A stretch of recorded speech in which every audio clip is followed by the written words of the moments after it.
Le thème c'est la rébellion. Nous allons voir 10 points qui révèlent qu'une personne a l'esprit de rébellion. Amen. Car nous savons très bien où a commencé la rébellion. Et aujourd'hui, si nos familles sont détruites, c'est parce qu'il y a la rébellion. Si tu peux laisser ce mot-là. J'aurais besoin. Si nos familles sont détruites, c'est parce qu'il y a quoi? La rébellion. Si nos églises sont divisées, c'est parce qu'il y a quoi? La rébellion. Aujourd'hui, je vais donner 10 points qui révèlent qu'une personne a la semence de rébellion. Mais avant de démarrer mon message, hier je suis parti prêcher chez la prophétesse. J'ai prêché sous le buisson et j'ai senti à cœur aussi de vous donner juste un petit résumé de ce que j'ai parlé là-bas. Comme ça, ensuite, nous allons écouter notre message. Amen. On connaît tous Moïse, n'est-ce pas? Qui a déjà entendu ces paroles? Tu es le Moïse de ta famille. Moi, j'ai déjà entendu. On te dit que tu es le Moïse de ta famille. Pourquoi? Parce que c'est toi qui dois libérer les personnes qui sont perdues. Amen. Et j'avais abordé le thème sur Moïse. On connaît très bien l'histoire d'Israël. Israël était perdu 400 ans en Égypte. Combien? 400 ans, c'était la prophétie que Dieu avait donnée à Abraham dans Genèse chapitre 15. Dieu va dire à Abraham, sache que ta descendance sera esclave dans un pays étranger. Donc on parlait déjà de qui? Les enfants d'Israël. Mais est-ce qu'ils ont souffert que 400 ans? Non. Ils ont souffert 430. Pourquoi? À cause du libérateur qui était en retard. Aujourd'hui, beaucoup de choses sont en retard parce que nous-mêmes qui sommes censés libérer nos familles, qui sommes censés libérer la ville de Liège, on est en retard. L'église aujourd'hui est en retard. Pourquoi? On ne veut plus appliquer des principes bibliques. Donc Moïse avait l'appel de Dieu. Mais qu'est-ce qui va se passer? Moïse va fuir dans le désert. On connaît très bien l'histoire, comment il est né. Pharaon a dit tuez tous les premiers-nés parce qu'il ne voulait pas de mal, le garçon. On sait très bien pourquoi Pharaon était animé de cet esprit-là. Mais ici, qu'est-ce qui s'est passé? Moïse il fuit dans le désert. Et quand il a fui dans le désert, il va aller où? Chez Jéthro, son beau-père. Et là, la Bible va nous dire une chose, que Moïse, un jour, il part se promener. Et pendant qu'il est en train de se promener avec le troupeau de ses brebis, qu'est-ce qu'il va voir? Dites-moi le buisson. C'est juste une introduction, il ne va pas rentrer en profondeur. Comme ça, après, on va écouter notre message. Moïse va voir quoi? Le buisson. Le buisson était quoi? Était en feu. Mais Moïse, ce n'était pas la première fois qu'il voyait un buisson en feu. C'était l'habitude. Dans le désert, il fait chaud. Donc c'est normal de voir un buisson en feu. Mais qu'est-ce qui a attiré le regard de Moïse vers ce buisson? Diego, toi tu sais déjà, c'est pour toi tu sais déjà, il ne faut pas dire. Il ne se détruisait pas. Ça fait partie, c'est bien. Quand tu as suivi le direct, hein? Donc, Moïse, ce qui a attiré son regard, ce n'est pas le feu. Il avait l'habitude de voir le feu. Mais Moïse a dit, son buisson est en train de brûler, mais il ne se détruit pas. Il ne se consomme pas. Quel est le titre de ce buisson? Dieu voulait nous enseigner une chose. On veut le feu, mais un feu qui est sur toi. Si tu n'as pas la résistance, tu n'auras pas l'eau avec Dieu. Donc Moïse va être attiré parce que le buisson avait quoi? La résistance. Beaucoup de chrétiens veulent parler en langue. Ils ont le feu, ils ont la puissance, mais ne sont pas résistants. Le feu de Dieu sur toi, mais dans les épreuves, tu tombes constamment. Une vie chrétienne yo-yo. Écoutez, être en feu c'est bien, mais ce que Dieu veut c'est quoi? C'est la résistance. J'ai le Saint-Esprit, j'ai le feu en moi, mais j'ai la résistance. Dites tout ce que vous voulez. Satan persécute en moi, mais j'ai la résistance. Je n'ai pas seulement le feu, mais j'ai la résistance. Donc Moïse va commencer à voir quoi? Que le buisson ne se détruisait pas. Alors la Bible dit quoi? Que Moïse voulait se détourner pour aller voir qu'est-ce qui se cachait. Mais qui était dans le buisson? Dieu lui-même a pris le contrôle du buisson. Et Moïse veut savoir qui se cache dans ce buisson. Ici je vais parler. Moïse, lui, il ne savait pas ce qui se cachait dans le buisson. Moïse ne connaissait pas Dieu, mais Dieu connaissait Moïse. Pourquoi? Parce que lorsqu'il va s'approcher, la voix de Dieu va parler. Moïse. Moïse. 2 fois. Pour dire que toi tu viens vers moi. Tu ne me connais pas, mais moi je te connais. Je t'appelle par ton nom. Et Dieu a fait exprès de l'appeler 2 fois. Pourquoi? Si Dieu le faisait une fois, il allait dire quoi? c'est peut-être mes pensées. Ça arrive de penser. C'est peut-être pas Dieu. Mais Dieu confirme. Moïse, en fait, tu brûles, tu parles. C'était Dieu qui est en train d'appeler Moïse. Et Dieu, quand il appelle quelqu'un, il le confirme toujours. Quand Dieu va parler à Saul dans Acte 9:4, qu'est-ce que la Bible dit? Dieu va appeler combien de fois? 2 fois. Saul, Saul, pourquoi tu me persécutes? Dieu confirme toujours. Et Moïse est en train de dire, waouh, tu me connais. Donc quand tu viens à Dieu, Dieu ne va pas d'abord te condamner. Quand tu viens à Jésus, il va d'abord te montrer quoi? Son amour pour te dire, ma fille, mon fils, je te connais. Moïse peut dire, mais moi j'ai fouillé, j'ai tué un Égyptien et toi tu me connais, c'est pour dire à quelqu'un, quel que soit ton passé, Dieu te connaît. Tu as peut-être tué quelqu'un en Égypte et tu l'as enterré. Et tu pensais que Dieu allait te dire, toi tu as tué les gens, toi tu as péché, tu as avorté. Mais il va d'abord t'appeler par ton nom pour te mettre à l'aise. Notre Dieu, lorsqu'il t'appelle, il ne te condamne pas, il ne te juge pas, mais il te montre d'abord son amour. Donc la première parole que Dieu dit quoi? C'est Moïse, approche-toi. Deuxième parole, c'est quoi? Enlève tes souliers.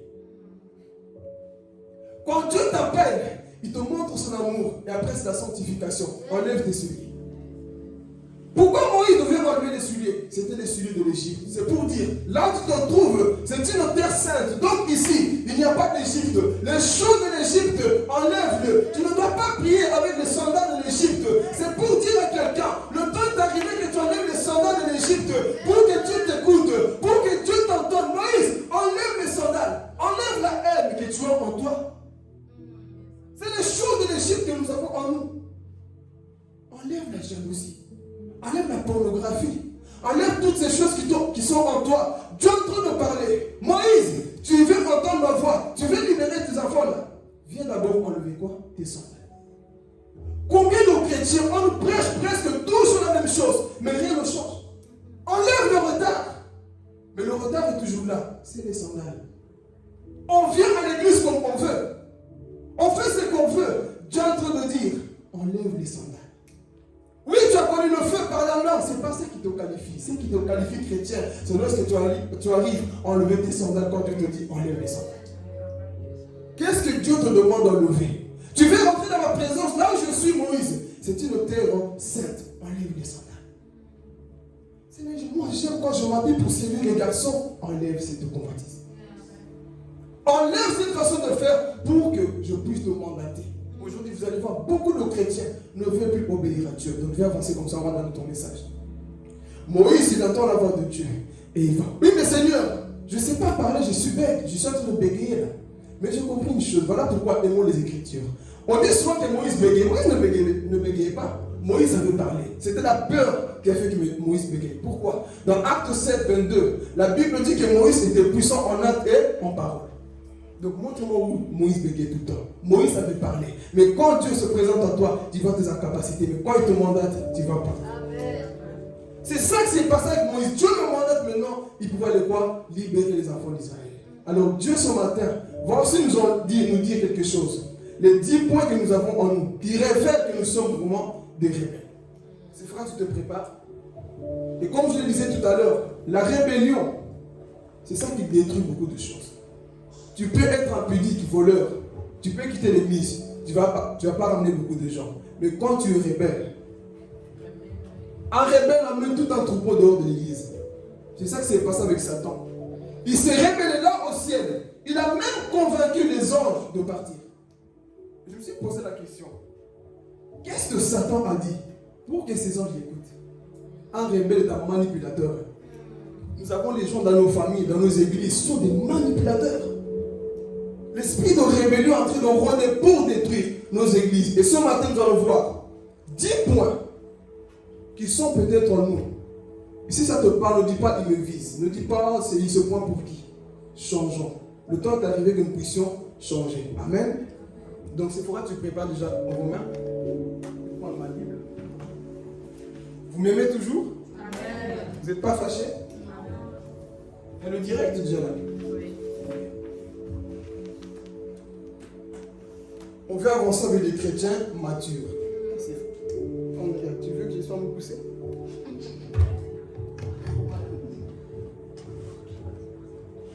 Amen. Ok, Romains chapitre 13.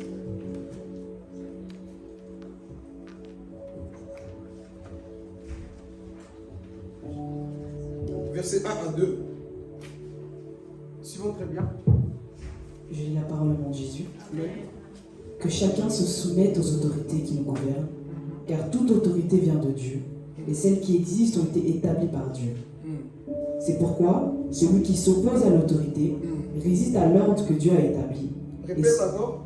C'est pourquoi celui qui s'oppose à l'autorité résiste à l'ordre que Dieu a établi. Et ceux qui résistent attireront une condamnation sur eux-mêmes. On va prendre notre deuxième passage, Éphésiens 2, chapitre 2, verset 1 à 2.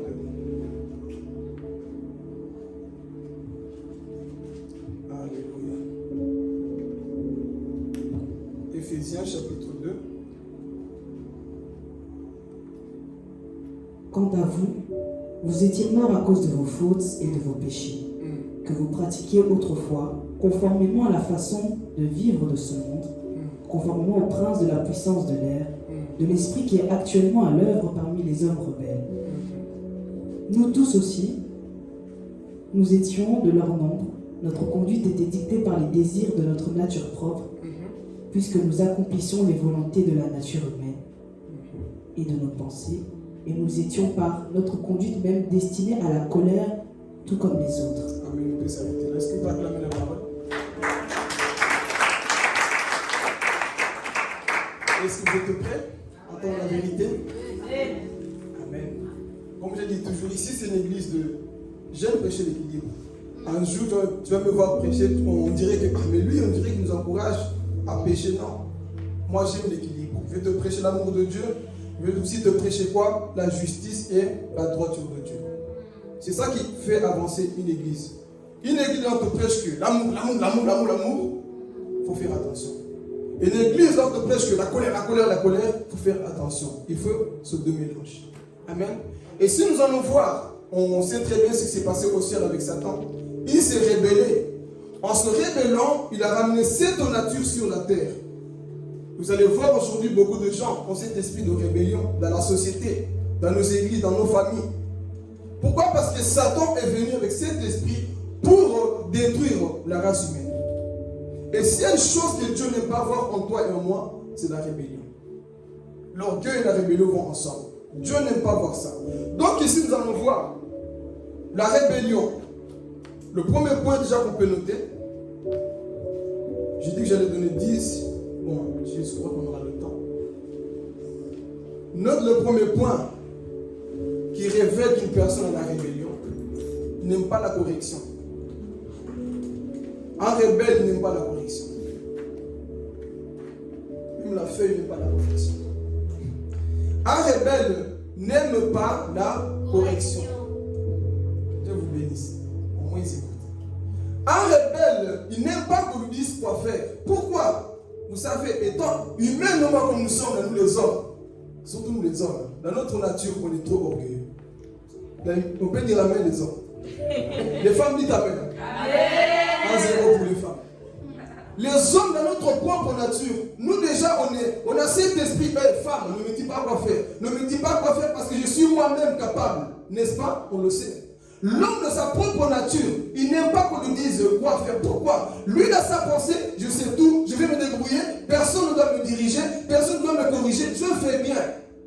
Ça c'est la nature que nous avons en nous. Mais lorsque tu es né de nouveau, tu ne marches plus comme ça. Donc on sort le premier point, l'homme n'aime pas la correction. Il ne veut pas qu'on vienne lui dire, écoute, ce que tu fais là, ce n'est pas bon. Toi tu es qui pour me juger? Tu te prends pour qui? Et d'ailleurs on va regarder ton âge. Toi tu me réponds, tu sais que moi je suis né avant toi. Toi tu veux me corriger. Écoute, nous devons apprendre à être humble, avoir l'humilité d'écouter tout le monde. Si tu ne sais pas avoir la correction, si tu ne sais pas écouter les autres, tu n'iras jamais loin avec Dieu. Si tu rejettes à chaque fois la correction des autres, tu n'iras jamais loin. Donc des fois, enlevons cet orgueil de croire que moi je sais tout, moi j'ai mes diplômes, moi j'ai tout ce qu'il me faut, j'ai beaucoup étudié. Étudier ne donne pas la sagesse. Étudier ne donne pas l'amour. Étudier te donne la connaissance selon les hommes. Mais l'amour de Dieu, c'est ça qui va te donner quoi? La sagesse, pour que tu puisses apprendre à obéir. Et vous allez voir les hommes d'aujourd'hui. Jacques, notre grosse voix, je ne vais plus parler pour les hommes, il ne faut pas me taper après. Nous les hommes, avec la grosse voix, il se prend pour qui? Moi aussi, je suis patron. Moi aussi, je suis pasteur. Donc, tu ne peux rien me dire. Écoute, quand tu es en défaut, quand tu fais des erreurs, accepte la correction. Pourquoi je dis ça? Moïse, qui était Moïse, un jour, il était en train de juger les enfants d'Israël. Ils étaient nombreux. Jéthro vient lui dire, Moïse, c'est ce que tu fais là, c'est pas bien. Hein?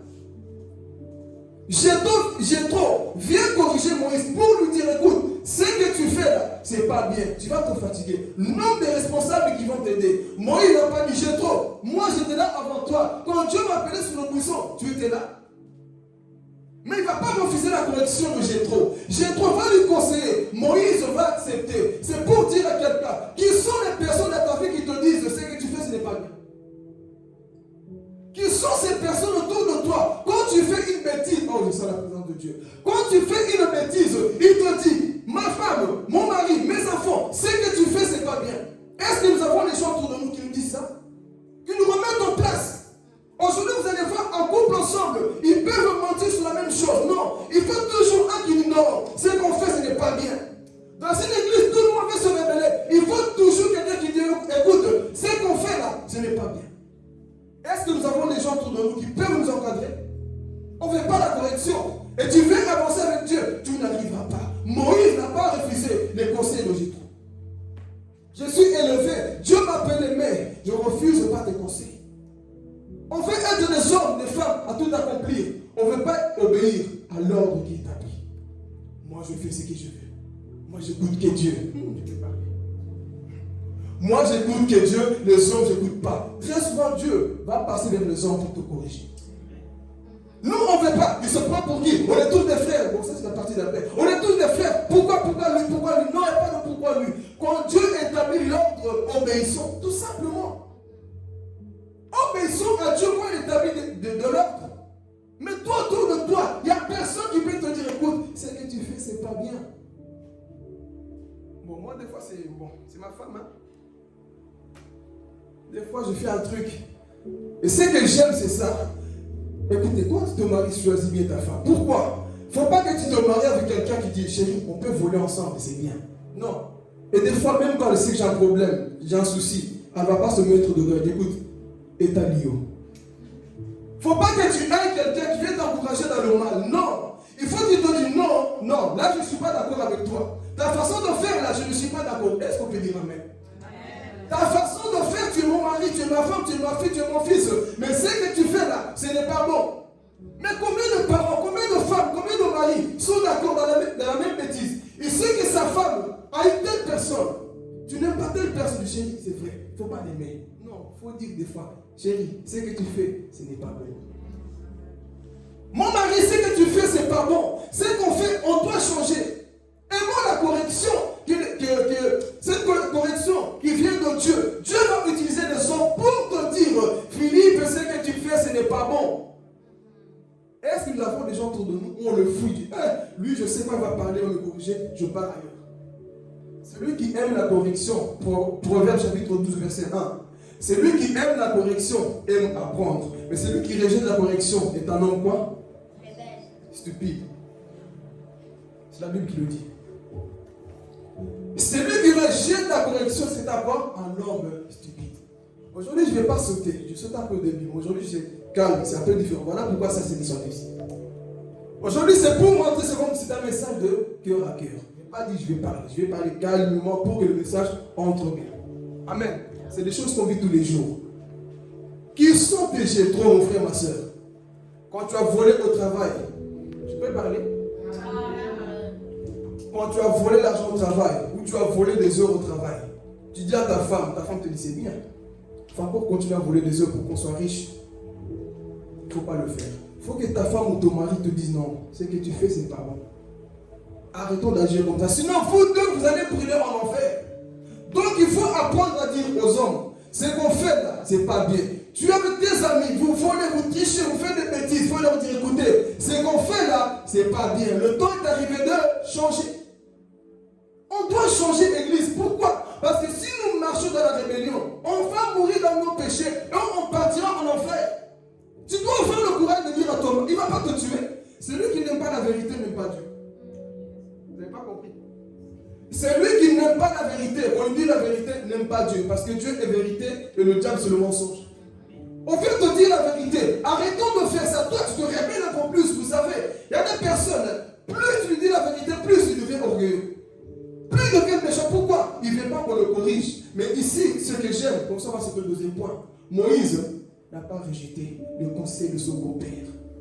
Et pourtant, qu'on voit Moïse, c'est lui qui a séparé la mer Rouge. Moïse a fait tomber beaucoup de choses du ciel. Moïse est un homme puissant. Mais il n'a pas dit, hey, j'ai trop. Attends.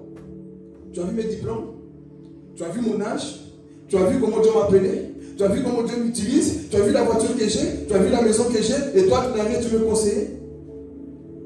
Des fois, c'est ça qu'on met comme orgueil. Lui, il n'a rien. Il a quoi à m'apprendre? Dieu peut te corriger au travers d'un enfant. Dieu peut même te parler au travers d'un animal. Balaam. Dieu peut te parler par tout le monde. Ayant cette humilité d'écouter les conseils qu'on reçoit tous les jours. Toi, non, moi je fais toujours bien. Moi, personne ne peut me corriger. Moi, c'est comme ça. Non, frères et sœurs, ayons des Jétro. Qui sont des Jétro? Vous allez voir dans cette génération, hein, comme je dis, des fois, on doit retourner vraiment à l'ancien. Les mamans, ils savent. En Afrique, les papas, toi, enfant, tu vas aussi dire, ah, quand ton papa parle. J'ai déjà expérimenté ça. Un jour, mon père est en train de me parler. Lui, il a fait militaire, hein, donc il connaît le champ costaud. Il parlait en train de m'engueuler, et moi, je lui fais ça. Ah, ce jour-là, je vis le diable dans mon père. Il est venu, il a pris un truc. Il m'a mis par terre, et depuis ce jour, jamais j'ai osé ouvrir la bouche quand il parlait. Et ce que j'aimais, je peux dire tout ce que je vais vous parler, le connaît. Il a donné une bonne éducation à ses enfants. Mais vous allez voir la génération d'aujourd'hui. Papa, vas-y, casse-toi, tu crois quoi? Quelle génération? On est en train de perdre nos valeurs. Les parents qui disent à papa, je m'en fous. Parce que moi aussi, tu vois ce que tu as, moi aussi j'ai. Et j'ai même plus que toi. Écoutez, quel que soit le salaire que tu as, quels que soient les moyens que tu as, ton père restera toujours ton père. Honore ton père, quel que soit ce que tu as. Honore tes parents. Même si des fois, la génération de gens, des fois, je dis, Seigneur, non, quelque chose ne va pas. Et la Bible dit, c'est là le commandement qui accompagne des promesses. Si tu honores tes parents, tu auras une longue vie. Vous allez voir aujourd'hui, beaucoup de jeunes meurent vite, coup de couteau, assassinés, meurent. Pourquoi? Ils n'honorent plus leurs parents. Et Dieu nous dit ici qu'on doit avoir quoi? Des Jétro. Écoute les conseils de tes parents. Ne dis pas, papa, lui, il ne sait même pas toucher l'ordinateur, il ne connaît même pas WhatsApp, il ne connaît rien, il va me dire quoi? Il ne connaît pas ça, mais il connaît l'éducation.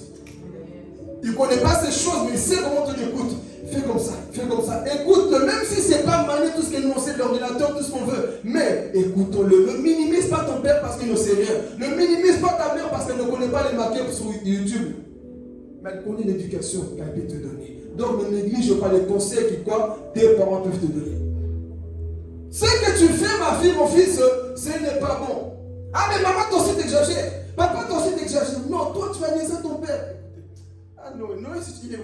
Noël me dire ça un jour. Papa, toi aussi. Ah, là, l'onction de gifle va sortir. La Bible dit qu'on peut faire. Si je vais le faire ça avec l'onction. Je t'ai mis au monde. Tu me parles n'importe comment. Non. Écoutons. Sur ces personnes qui apprennent à écouter les conseils. Il ne faut pas rejeter tout ce qu'on nous dit. Parce que très souvent, c'est là où Dieu nous forme au travers de nos parents. C'est pas seulement c'est ramachaya. On aime ça. Parce que des fois, derrière le ramachika, ça cache beaucoup de défauts. Mais des messages comme ça, le cœur a du mal à réparer, c'est quoi? Le cœur dit, tu me prends pour qui? Je n'ai pas pour développer. Hein. On va voir les choses après de l'église. Mais là, c'est encore au début. Je suis en train de gagner d'abord votre cœur. Mais je sens déjà qu'il y a des résistances. Mais je vais parler. Amen. Moi, j'aime mon église. L'église aime la vérité. Ayons des Jétro, mon frère, ma soeur. Localisez-les. Un Jétro. Moi, avec ma femme, elle avec moi, je ne peux pas faire ce que moi je veux. Je ne peux pas. Il y a des personnes qui sont en couple, ils font ce qu'ils veulent. Ils sortent quand ils veulent, ils rentrent quand ils veulent, ils ne préviennent pas à sa femme, il fait ce qu'il veut. C'est la rébellion. Écoute, tu n'étais pas marié pour te comporter comme un célibataire. Le célibat, comment on appelle ça en Vélie, quand on va enterrer les gens avant de se marier? Enterrement de vie. Enterrement de comment? De vie de jeune fille. Il n'y a pas beaucoup aussi de garçons? Si, oui, enterrement de jeunes garçons. Donc c'est juste des choses qu'il faut. Est-ce qu'on enterre vraiment ces choses? Il y a des personnes qui sont mariées, ils se comportent comme des garçons. Au lieu de se comporter comme des hommes. Comporte-toi comme un homme mature. Mais combien de personnes tu t'es marié? Tu vis ta vie normalement, tu ne calcules pas ta femme, c'est la rébellion. Et Satan a mis cette rébellion dans nos cœurs. Raison pour laquelle aujourd'hui il y a beaucoup de divorces.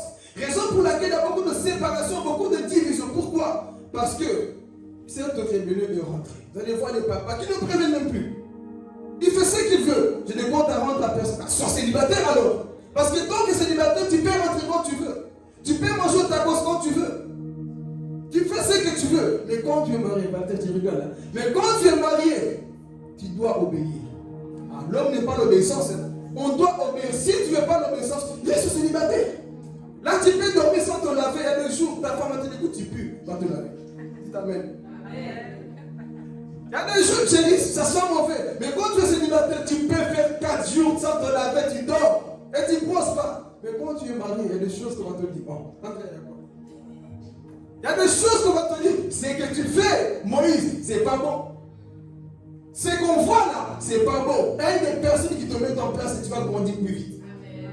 Il y a des personnes qui te font mal, écoutez. Quand on te choque, quand on te fait mal, c'est pour te pousser à grandir.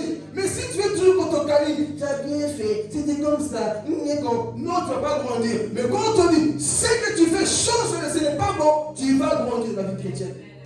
Donc, qui sont ces personnes autour de toi? Ça peut être ton pasteur. Toi, tu n'aimes pas ton pasteur parce que, il parle trop.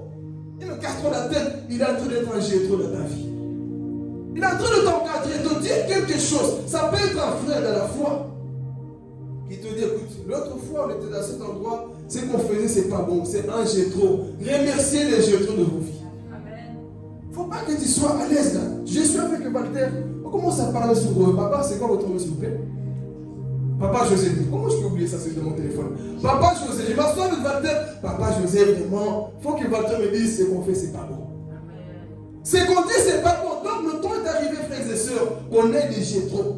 Parce que le trop à l'aise dans nos péchés aujourd'hui, la rébellion dans nos cœurs, on aime ça. Moi, je vais sauter avec tellement de choses à dire ici. Mais je vais sauter. Le premier pas, c'était quoi? Les gens qui refusent la correction.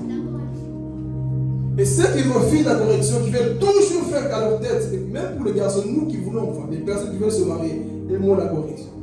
Écoutez, vous êtes là. Si la personne avec qui tu veux te marier ne veut pas la correction, ne le marie pas. Les hommes disent pas même. Si la personne avec qui tu es ne veut pas la correction, ne te marie pas. Il va pourrir ta vie. Donc, aimons la correction. Amen. On va sauter parce que sinon je vais beaucoup parler. Donc, une personne qui refuse la correction, qui veut faire comme lui il veut, c'est une personne qui révèle déjà quoi? Un signe de rébellion en lui. Amen. Deuxième point.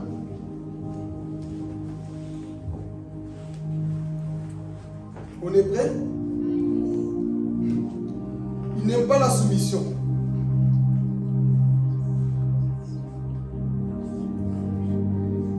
Un rebelle n'aime pas la soumission. Ça c'est vrai. Une personne qui est rebelle n'aime pas être soumis. L'autorité pour lui ça me dérange. Soyez soumis. Pourquoi être soumis? Être soumis. Quand on parle de soumission, on ne parle pas que tu vas être à ses pieds comme un je ne sais pas quoi. Être soumis, c'est le Seigneur. Mais combien de gens aujourd'hui, quand on parle de soumission, moi être soumis, tu as vu comment je suis? Et quand on parle de soumission, ce n'est pas seulement dans le couple, parce que quand on parle de soumission, c'est être soumis à sa femme seulement, à son mari, non. Être soumis, c'est dans tout. Dans l'église, dans ta ville, partout là où tu es, partout là où Dieu a établi des principes, on doit être quoi? Soumis. Pourquoi tellement de rébellion autour de nous? C'est parce que les hommes ne veulent plus la soumission. Et vous allez voir des fois les jeunes, ceux qui écrivent souvent sur le mur, la police, ils ne veulent pas la soumission. Pourquoi? Parce que c'est cette rébellion qui est en train de naître dans nos cœurs, dans leur vie. Pourquoi? Parce qu'on ne veut pas la soumission. On nous dit, faites A. Lui ne veut pas faire A, il veut faire quoi? B. Une personne qui n'aime pas la soumission ne fera jamais plaisir à ses responsables. Il va te tourner la tête. On dit, faites ceci, venez à 10h. Lui, il vient à 11h45. Tu n'aimes pas la soumission. On te dit, ne va pas à tel endroit. Toi, tu vas quand même. Tu n'aimes pas la soumission. Aime ton mari. Moi, aimer mon mari comme ça, pourquoi? Tu n'aimes pas la soumission. Et aujourd'hui, vous allez voir, une personne qui révèle son caractère, c'est une personne qui a l'esprit de rébellion en lui. Et c'est fréquent, vous le voyez autour de vous, des personnes qui sont animées de cet esprit. Ils sont toujours rebelles, ils n'écoutent rien. Dans nos femmes, vous allez voir surtout en ce temps de la fin, comment les jeunes sont en train de se révéler. Et la Bible dit vrai, dans les derniers temps, vous verrez ces choses.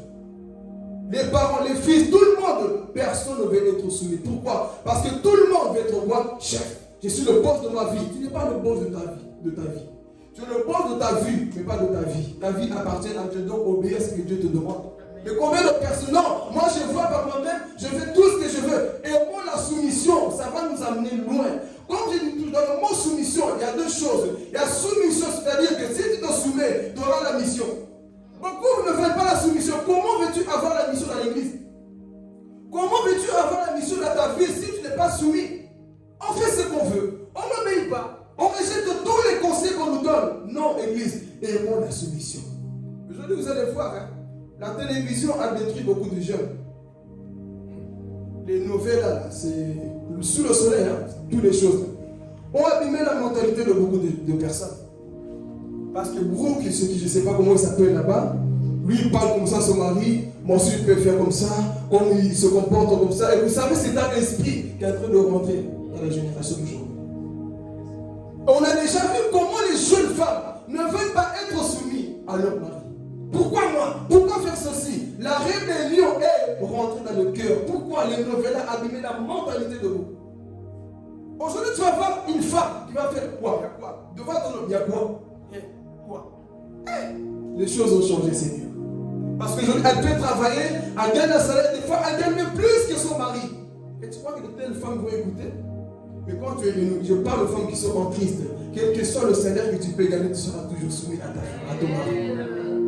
Quel que soit ce que tu fais, tu sais que mon homme, c'est mon homme. En grec, on dit l'homme est képhale du couple. C'est-à-dire que, quand on parle de képhale veut dire la tête. L'homme restera quoi? Képhale. Quel que soit, c'est Dieu qui a établi, on a lu. C'est Dieu qui a établi cet ordre-là. Donc, quand tu ne veux pas te soumettre, tu es en train de pécher. Quand tu ne veux pas te soumettre à ton homme, tu es en train de quoi? De pécher contre l'ordre que Dieu a quoi? Établi. Voir aujourd'hui dehors là, une femme qui parle à son mari comme un chien, devant tout le monde là. Ils sont qui dessus? Où va-t-on? Le monde est en train de perdre cette valeur là qu'on a reçue là, de l'époque. Mais avec cette rébellion de Satan qui est rentrée au travers de la télévision, cette soumission là, en train d'être quoi? Détruite. Les gens qui n'obéissent plus à rien. Moi être soumis, mais t'as vu son âge? T'as vu comment il est? Pourquoi moi je dois l'écouter? C'est Dieu qui établit les gens. Quel que soit l'âge de la personne, soumettons-nous. La Bible dit quoi? Soumettons-nous les uns et est-ce qu'aujourd'hui on vient pour ça? D'ailleurs, je connais tous ces défauts. Ça, c'est aussi la partie d'après. Ce n'est pas parce que tu connais les défauts d'une personne que tu ne peux pas te soumettre à lui. Aujourd'hui, c'est ça qui détruit notre génération. J'ai vu la nudité de frère Théo. Pourquoi je dois me soumettre à lui? David a vu la nudité de Saül. Est-ce qu'il a tué? Il était toujours soumis. Mais pourquoi aujourd'hui, à ce temps de la fin, on ne veut pas être soumis? Ce n'est pas parce que tu connais les défauts d'une personne que tu ne dois plus le respecter. Ce n'est pas parce que tu as vu la nudité d'une personne que tu ne dois pas le couvrir. Aujourd'hui, c'est ça que nous vivons. L'homme ne veut plus la soumission.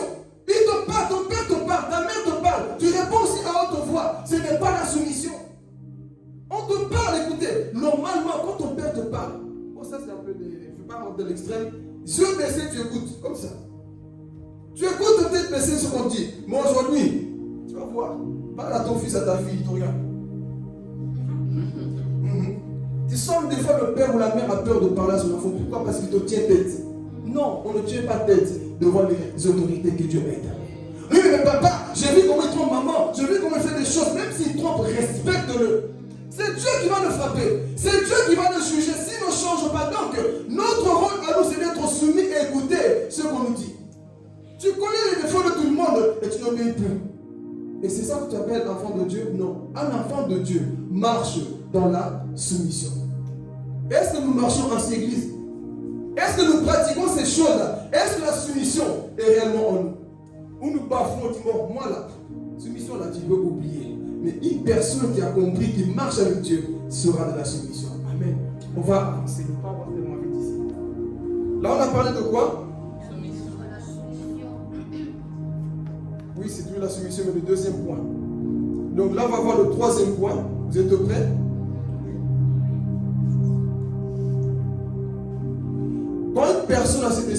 rébellion, tu vas voir qu'il parle toujours du mal du pasteur.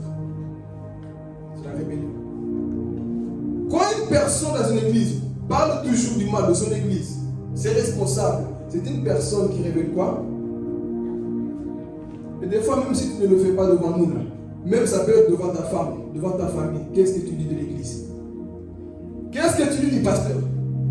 Parce que quand tu le fais, la Bible dit quoi? Que tu es en train de quoi? De pécher contre l'ordre que Dieu a établi. Une personne qui parle partout, parler du mal du pasteur, parler du mal de l'église, c'est un esprit de rébellion.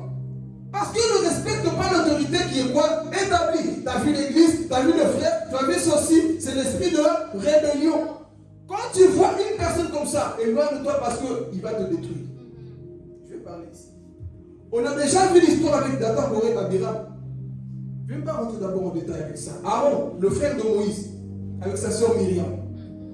Ils ont fait quoi?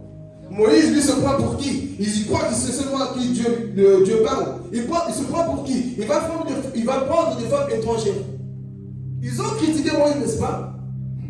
Dieu a dit, vous là, vous êtes en train de critiquer celui que j'ai choisi là. Je vous frappe maintenant de lèpre. Ils étaient malades, exclus pendant une semaine, la lèpre. C'est qu'est-ce qu'on a fait? Vous avez parlé du mal de mon serviteur. Et pourtant, ils avaient raison. Mais c'était Dieu qui devait corriger Moïse et pas eux. Cela ne veut pas dire parce que tu ne dois pas répondre aux responsables. Mais le critiquer, Dieu ne veut pas. Le juger, parler sous son dos, Dieu ne le veut pas. Et quand tu révèles ces choses, ça démontre quoi? Que tu as l'esprit de rébellion. Toi, tu es partout. Vous avez des chrétiens comme ça. Leur bouche là ne peut pas rester tranquille. Tant qu'il n'a pas critiqué, il ne va pas dormir. Tant qu'il n'a pas parlé du mal de quelqu'un, la bouche d'un tyran, la bouche d'un corbeau. Tant qu'il n'a pas parlé mal de quelqu'un, il ne va pas dormir. Il faut qu'il trouve, ça c'est le rebelle, il faut qu'il trouve quelque chose à dire sur l'antenne. Si vos conversations, c'est toujours autour du pasteur, l'église, éloigne-toi de cette amitié. Si tes conversations, c'est toujours, tu as vu comment il a fait, tu as vu ce qu'il a dit, comment il est, il a péché, il a fait ceci, tu le critiques, tu le juges, éloigne-toi de cette amitié. Véritable amitié, c'est lorsqu'on se les gens ont pris. Pas on commence à critiquer ce qui se passe dans l'église. Dis pas même. C'est ça la vérité. Donc, un rebelle est cette personne-là. Partout là où il est. Tu as vu vos églises, tu as vu comment on a l'église. Ça révèle que tu es quoi? Rebelle. Et Dieu n'aime pas voir la rébellion dans le cœur des personnes qui viennent prier.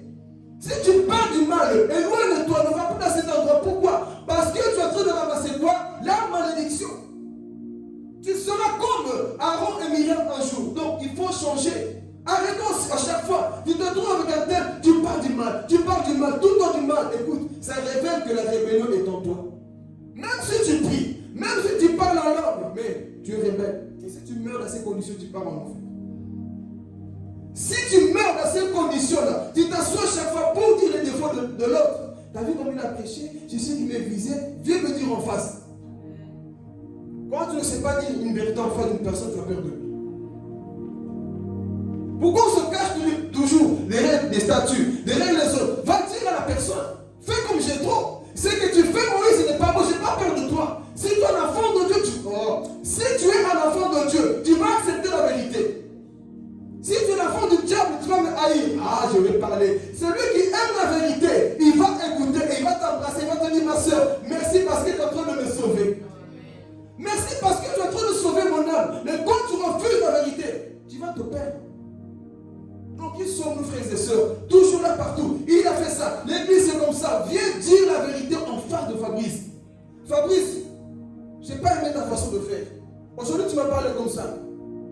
Je n'ai pas aimé. Je pense que tu n'as peut-être pas fait exprès, mais je n'ai pas aimé. Mais toi, tu ne vas pas dire à Fabrice.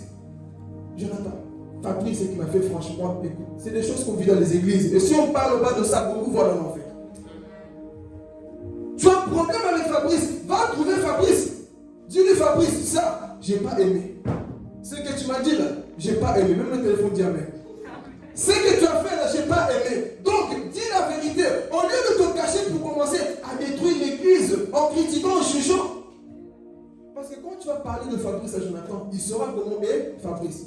Et si lui n'a pas la maturité, il va dire, ah, lui donc il joue, il est comme ça. C'est tous les mêmes dans l'église. L'amour ouvre. Mais toi, quand tu ne couvres pas, tu commences à salir ton frère et ta soeur. Tu vois, c'est une attention. Tel est comme ça, il est comme ça. Tu es en train de quoi? D'avoir l'esprit de rébellion en toi. L'esprit de destruction. Et Dathan, Corée, Abiram, vous savez l'histoire. C'est ça qui s'est passé. Ils ont commencé à critiquer Moïse. Monter un groupe, ça c'est après. Monter un groupe dans l'église pour le détruire. Mais Dieu n'a pas laissé. La Bible dit que la terre s'est ouverte. On les a avalés, partis en enfer directement. Pourquoi? Parce que Dieu n'aime pas lorsqu'il voit la rébellion dans nos cœurs. Jusque-là, on a parlé de combien de points? Est-ce que là, ces 3 points-là, Dieu ne parle pas? Dieu nous parle, donc faisons attention. Ces choses-là, on doit les arranger. Sinon, on va se détruire et on va détruire les églises. On ne dit pas que l'église est parfaite. On ne dit pas qu'on est des bonnes personnes seulement. Non. Il y a des choses qu'on doit arranger. Mais l'amour va nous amener loin. La vérité va nous amener loin. Donc à chaque fois de te retrouver avec un tel tir, Diego, tu vois, non. Ça révèle en toi que tu as quoi? L'esprit de rébellion. Parce que pose-toi la question. Quand tu pars dire quelque chose à tel, tu sais quoi dans son cœur? Tu connais le défaut de Carla, tu vas dire à Cindy, qu'est-ce que tu es en train de semer dans son cœur? Tu commences à nous critiquer, même pas bon, il faut qu'on prie, mais toi, il faut qu'on la tue. Tu es en train de faire quoi? Tu veux tuer la personne. Et ça, Dieu n'aime pas. Quand tu viens parler à quelqu'un, soit c'est pour prier, mais pas pour rabaisser des trucs de la personne. Il y a des gens qui sont tellement spécialistes à voir les défauts des gens pour aller partager. Ça révèle quoi? Que nous avons l'esprit de rébellion. Église, grandissons dans l'amour. Grandissons dans la vérité. Arrêtons cette hypocrisie, le mensonge. Tu as un problème, tu me regardes pas comme ça, mais tu as un problème contre moi. Après le culte, tu vas aller dire en fait. C'est un souci, viens, disons-nous la vérité, Église. Arrêtons l'hypocrisie. Des fois, par le comportement, on voit que tel, ça ne va pas avec un tel. Donc, disons la vérité, au lieu de se comporter comme des mouches, comme des démons. Disons-nous la vérité, Église. Nous sommes les enfants de lumière, comme on a lu. Nous sommes les enfants de Dieu et non les enfants du diable. Donc, disons-nous la vérité. Valter, ta façon de me dire bonjour m'a dérangé. Qu'est-ce qui s'est passé? T'as mal dormi? Oh, mon frère, j'ai mal dormi, je te comprends, il n'y a pas de souci. Mais, il m'a mal dit bonjour. Jonathan, Valter, c'est un Satan. Non. Disons-nous la vérité. Et le rebelle, c'est ça. Il veut salir la réputation de tout le monde. Et quand Dieu voit ça en toi, tu peux faire tout ce que tu veux le jour que tu meurs. Il y a une bonne place qui t'attend en enfer à côté de ça. Parce que tu veux toujours détruire l'image des autres. Jésus n'est pas venu pour détruire l'image des autres, mais pour arranger l'image qui était détruite par Satan. Et toi, tu viens encore pour salir. Tu participes à son jeu. Donc arrêtons cet esprit-là de rébellion en nous. Amen. On va avancer.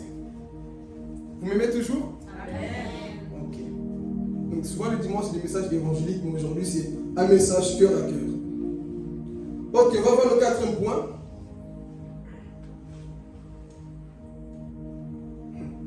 Quatrième point, on est prêt? Il partage difficilement ce qui se passe dans son église. Ça aussi, c'est un esprit qui révèle quoi? La rébellion. Tu pries ici, mais on dirait que tu ne pries pas ici. Tu peux avancer? Laisse-nous. Un rebelle ne partage jamais ce qui se passe dans son église. Il a juste l'adresse, j'ai pris un messager de paix, mais là, je ne partage rien de ce qui se passe. Quand tu n'honores pas ce qui se passe dans ton église, tu as en toi l'esprit de rébellion. Pourquoi? Parce que ce qui se passe là-bas ne m'intéresse pas. Ce qu'ils font, comme Papa nous dit souvent, c'est leurs histoires, c'est leurs affaires. Mais tu pries où? Tu es l'enfant de qui? Tu pries dans quelle église? Tu es dans quelle église? Tu ne partages jamais.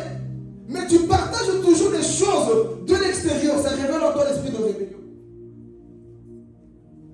Tu t'en fous de là où tu dors. Tu veux toujours honorer chez les autres. Ça révèle en toi que tu dois faire attention. Parce que la rébellion commence comme ça. Tu t'en fous de ce qui se passe chez vous, mais va manger à l'extérieur. Et quand une personne voit ça, démontre ça, ça révèle en quoi? Qu'en lui a quoi? L'esprit de rébellion. Tu t'en fous de ta propre maison. Tu ne la balayes pas, mais tu vas honorer chez les autres. Pourquoi tu ne respectes pas ta propre maison? Là où tu manges, là où tu dors, jamais tu vas partager ton pasteur. Mais les pasteurs des autres, des autres, tu les partages. Ça révèle en toi l'esprit de rébellion. C'est pour dire que ce que tu prêches n'est pas assez fort pour moi, je m'en fous. Donc Dieu ne me parle pas à travers le toit, mais Dieu me parle là-bas. C'est ça qu'on fait, n'est-ce pas? C'est ça qu'on fait aujourd'hui. On s'en fout un peu. C'est pour montrer que moi je cherche les grands hommes de Dieu. Moi je cherche les hommes puissants. Non. Dieu a établi une autorité devant toi. Obéissons-la. Et au travers de ça, Dieu dira, je vis la loyauté pour toi. Si tu n'honores pas la personne que Dieu a établie, on ne va pas te honorer non plus. Donc apprenons à honorer les choses de chez nous. Tu as vu un bon message. Encourage le message. Il y a des personnes ici. Le message était puissant. Dieu lui a parlé. Mais quand il sort dehors, il partage quelque chose d'autre. Il me dit, tu viens de l'église ou c'est comment? Je peux parler, c'est des choses qu'on vit. Dieu t'a parlé dans ta propre maison, tu as pleuré. Normalement, moi je me rappelle quand j'étais dans mon ancienne église, quand le message était puissant, merci Seigneur parce que tu m'as parlé. Aujourd'hui c'est un message et je voulais donner envie à d'autres personnes de venir écouter le même message. C'est comme ça aussi l'évangélisation. Tu évangélises en disant waouh, dans mon église aussi Dieu me parle. Mais toi, c'est toujours le pasteur de Kilakikiaf. On ne le connaît même pas. Il vit dans un village, on ne connaît pas, mais c'est toujours lui. Ton propre pasteur, jamais tu coupes une partie que tu sais. Là où Dieu m'a parlé, je partage. Et les gens vont écouter, c'est qui cet homme-là? Ah, c'est mon père spirituel, c'est mon pasteur. Mais toi, depuis que tu es chrétien, on ne sait même pas c'est qui ton pasteur. On ne sait pas c'est qui ton père. Mais les pères des autres, là, on les connaît. Quand on voit le nom de Dieu, c'est qui lui s'appelle la terre. Mais toi-même qui prie là, qui va à l'église, c'est qui ton père? C'est qui ton pasteur? On ne le sait pas. Ça révèle quoi la rébellion? Dieu t'a parlé. Des fois, je me dis, mais est-ce qu'on écoute vraiment l'église? Dieu t'a parlé puissamment, mais après, quand tu vois, tu dis, mais fous-moi. Je ne dis pas s'interdire. Tu dis, mais fous-moi. Non. Quand Dieu t'a parlé, montre d'abord que le message, ça soit bien. Mais Dieu t'a parlé puissamment ici. Quand tu sors, tu as déjà tout oublié. Ça révèle qu'en toi, tu n'es pas un enfant de la maison. Parce qu'un enfant de la maison prend plaisir à partager des choses qui se passent aussi où? Dans la maison. Je ne dis pas que nous sommes des fanatiques, mais ça va de l'équilibre, avoir la sagesse, l'intelligence de se dire que j'ai pris la telle église et je montre aussi de mon église. Alors tu as honte de ton église? Qui a honte? Qui a honte de son église? Donc quand tu n'as pas honte, tu vas parler. Dieu m'a parlé, moi c'était comme ça. On me parlait, je mettais, je coupais la partie. Des fois je filmais le prédicateur, je mettais. Et les gens disaient, waouh, ton pasteur là, franchement, que Dieu le bénisse. Pourquoi? Parce qu'on parlait. Des fois, ce sont les fils qui font connaître le royaume des cieux. Parce que des fois, les papas, tu crois que papa a le temps de faire ça? Moi, des fois, ça va encore. Mais papa, tu crois qu'il a le temps de couper ses prédications, faire ceci, mais un tel. Nous qui sommes jeunes, on sait le faire. On sait faire des montages. Mais regardez, quand c'est pour nous-mêmes, on est motivé. Pourquoi tu fais un simple montage, des paroles, des choses bien expliquées, et tu partages? Les choses seront touchées. Mais quand c'est les autres, tu te donnes à fond, tu te donnes à fond. Mais quand c'est ta propre église, tu bafoues un peu. Grandissons église. C'est des choses qu'on vit. Des fois, on vit, mais on se pose des questions. Mais toi, tu pries où? Mais tu es plus zélé à l'extérieur. Voilà un peu les chrétiens aujourd'hui. Quand c'est des choses, parce que le prophète là-bas, lui, quand il parle, la fumée sort de la scénarie. Lui, quand il parle, ses cheveux marchent par terre. Donc oui, je partage. Mon pasteur va le prêcher, je m'endors, il est fatigant, il est ceci, il parle pour rien, il se répète, lui, pourquoi le mettre? Dieu a établi. Je peux parler. Dieu a établi. Quel que soit ce que tu penses, Dieu, excusez-moi du terme, Dieu s'en fout de ce que tu penses. Mais Dieu veut que tu te concentres sur l'ordre que lui, quoi, il a établi. Ah, mais j'aime pas sa façon. Dieu a établi. On vient de le lire. Obéissons à l'autorité qui est établie. Alors, combien de chrétiens aujourd'hui ne veulent pas le faire? On est plus au Seigneur. Imagine que ta mère fait à manger. Jamais tu vas dire aux gens, waouh, ma maman, franchement, elle cuisine, j'ai envie de danser. Ma maman prépare bien. C'est que je mange à la maison, tu manges. Écoutez, tu montres que tu manges bien chez toi. Vous savez, quand une personne ne partage pas beaucoup ce qui se passe dans sa propre maison, veut révéler quoi? Que je préfère manger à l'extérieur. Et la rébellion commence. Quand tu ne partages pas souvent ce qui se passe dans ta propre maison, tu veux dire que maman, elle brûle beaucoup le fou, moi. Donc je préfère aller manger chez Tantine André. Je préfère aller manger où? Ailleurs. Pourquoi? Parce que là, au moins, on se nourrit bien. Ça révèle qu'en fait, tu t'en fous un peu de ce qui se passe dans ta propre maison. Donc, sois de ce type de personnes qui savent aussi quoi? Honorer ce qui se passe dans leur maison. Parce que quand tu le fais, que tu le démontres, ça révèle en toi que l'esprit de rébellion. Amen. On va avancer. J'ai donné combien de points? 4. Combien? 4. Ok, on va donner le 5e point. Ça ressemble plus ou moins à ce que je viens de dire. Le 5e point, il n'obéit pas à ce qui est enseigné dans sa propre église. Un rebelle, ici, le principe, vous ceux qui savent, c'est quoi le principe ici? On parle beaucoup sur quoi? Sanctification, l'obéissance, ça fait partie, et l'amour. Vous allez voir, un rebelle, il s'en fout de tout ça. Tu vas voir ce type de message qu'ils partagent souvent, c'est des messages, la puissance, l'onction, les gens qui sont contre vous, les gens qui sont ici, c'est l'amour, la sanctification. Amen. Donc vous allez voir que quand une personne révèle un esprit de rebelle en lui, il obéit difficilement à ce qui est enseigné ici. Et tu te poses la question, mais est-ce que la personne considère le message qui est donné dans sa propre église? Est-ce que la personne écoute à ce qui est enseigné dans sa propre église? On n'obéit pas. Tu ne démontres pas que toi tu marches dans la sanctification. Des fois nous sommes comme Élisée avec son serviteur Géasi. Géasi dit, écoute, je vais prendre de l'argent de cet homme-là de Naaman. Élisée a dit, non, il ne faut pas. Mais qu'est-ce que Géasi a fait? Je m'en fous de ce que tu prêches, moi je vais suivre Naaman. Qu'est-ce qu'il est parti faire? Il a pris la richesse. Et qu'est-ce qui s'est passé? La maladie est venue sur lui. Et beaucoup agissent comme ça. Je m'en fous. Laissez qu'on dit dans mon église. Mais je vais écouter ce qu'on prêche plus à l'extérieur. Tu es en train d'agir comme Géasi. Tu obéis difficilement à ce que ton église enseigne. On ne veut pas être une secte, mais nous voulons former des disciples. Amen. Les disciples, c'est ça. C'est lorsque tu montres la volonté, l'envie d'être même là quand on prêche. Tu dis, Seigneur, cette parole me parle. Et tu te comportes comme une personne qui marche vraiment selon ce qu'on enseigne de sa propre église. Vous allez voir les rebelles aujourd'hui, ils s'en foutent un peu. Ils bafouent même le message. Et des fois, pendant qu'on prêche, ils s'en foutent. Pendant qu'on prêche, des fois, on nous jette des pierres. Pendant qu'on prêche, des fois, on nous lance des pierres. Mais lui, là, le cœur, tu sens que le cœur, là, il y a comme un yo-yo, là. Ça passe, ça revient. Pourquoi? Parce que la personne rejette ce que tu dis. Et c'est ça que nous voyons dans nos églises. Beaucoup de personnes ont cet esprit. On se dit, je prie, je suis chrétien, non, arrête. Dis à ton voisin, arrête. Vous êtes fâché, vous ne dites même pas. Tu dois lui dire, non, arrête. Le temps est arrivé des fois qu'on arrête un peu cette hypocrisie-là. Il faut que tu montres que non, moi, je suis l'enfant de telle maison. Quand tu parles, dis, André, quand tu parles, toi, tu ne m'encourages pas seulement bénédiction, élévation. Toi, tu vas dire, écoute, Dieu n'est pas contre l'élévation, mais avant tout, arrange ta vie. Toi, on dirait quand tu parles, on dirait ton pasteur là-bas, hein, tu insistes beaucoup sur le péché. Oui, parce que ma maison, c'est là-bas. Mais toi, quand tu parles, c'est toujours, oh, je suis un prophète voyant, je vois ma soeur, ton pied, c'est ceci. Toute une prédication qui est sur des révélations, mais ça ne mène pas les hommes vers Jésus.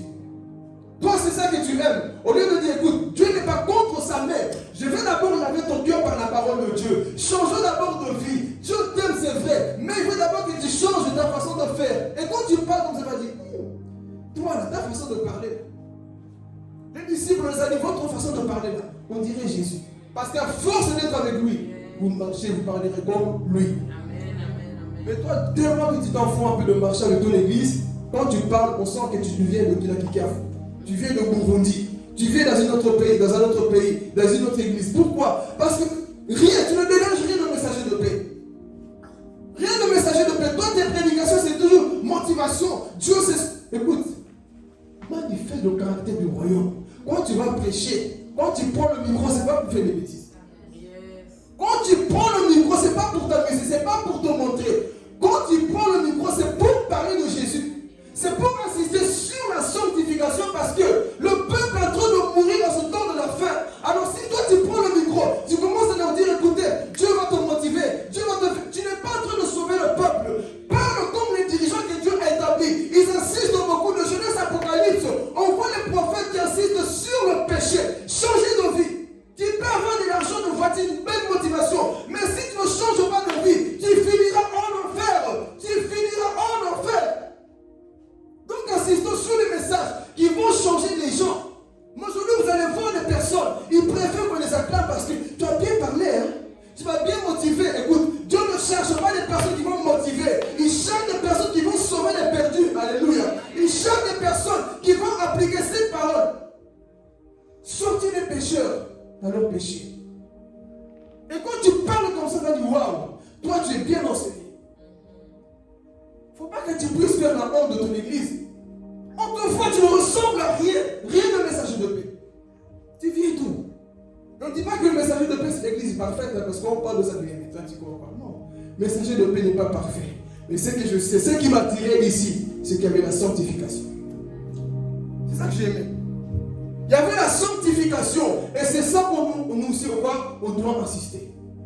Ton langage, quand tu parles, toi tu parles comme un tel. Hein? Je peux parler. Il y a des gens, quand tu parles, toi tu parles comme prophète Joël à toi. Pourquoi tu l'écoutes plus lui que ton pasteur? Dites Amen, je vais parler. Quand toi tu parles, on dirait que tu ressembles à mon bouton. Parce que tu parles un peu comme lui, tu as les mêmes airs, même caractère. Non, quand tu parles, mon frère, ma soeur, il faut qu'on voit d'où tu viens. Il faut qu'on voit qui t'a formé. Et ensuite, Dieu va rajouter ton tic à toi. Vous savez tout ce que je fais là, je vais te parler de tout ça quand je trouve, ça vient d'où? De l'intimité.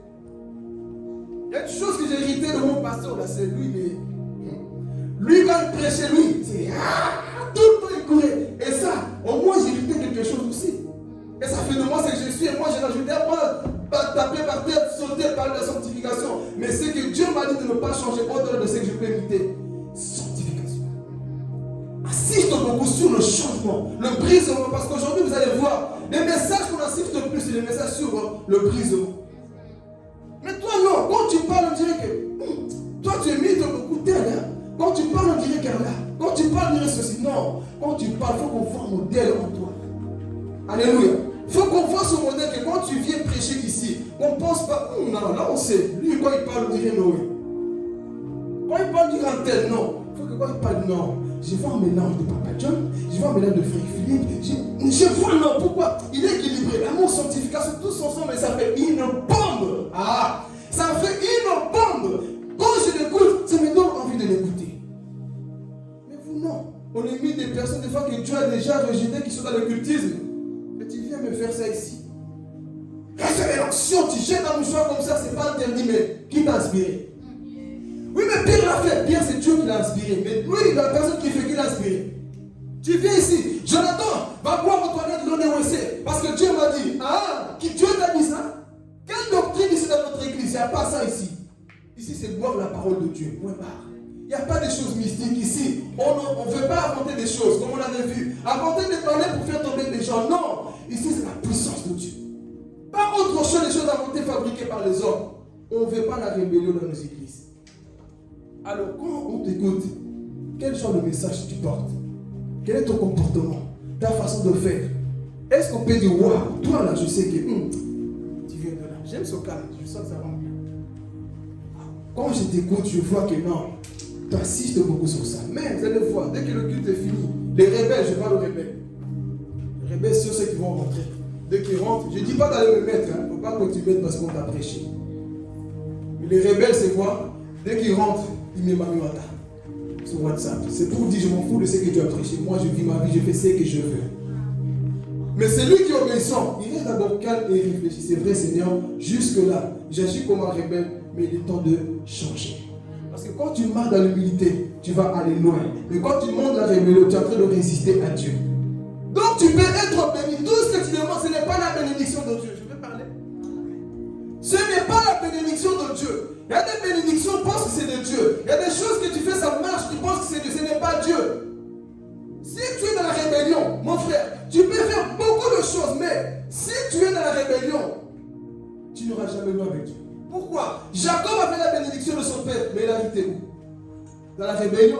Il veut tout casser, passer, sauter sur les autres pour dire, écoute, c'est moi qui reçois la bénédiction. Mais il était béni? Non.